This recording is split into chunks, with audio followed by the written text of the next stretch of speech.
Masaya at tila puno ng bagong simula ang Pasko ng singer na si Jason Marvin Hernandez matapos niyang ipagdiwang ito sa El Nido, Palawan kasama ang kanyang bagong non-showbiz girlfriend na si Sharaine Lea.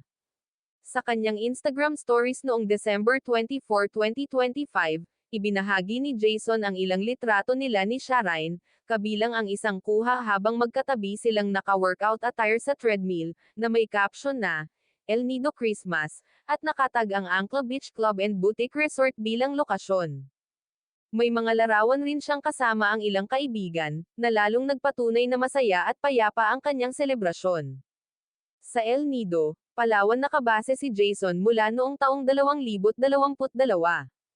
Matatanda ang noong May 31, 2022, isinapubliko ni Jason ang hiwalayan nila ng dating asawa na si Moira de la Torre, matapos niyang aminin ang kanyang pagkakamali at pangangaliwa. Pagkalipas ng ilang taon, unti-unti niyang ipinahiwatig ang bagong yugto ng kanyang buhay mula sa bakasyon nila sa Australia hanggang sa mga sweet na IG posts na nilapatan niya ito ng kanta niyang, "Pwede Pala", na tungkol sa pagmamahal na walang takot at kaba. Habang mas pinipiling manatiling pribado si Sharaine na isang tech professional, hindi maiwasang magtanong ang ilang netizens, tunay na nga bang tuluyang nakahanap ng tahanan si Jason sa bagong pag-ibig?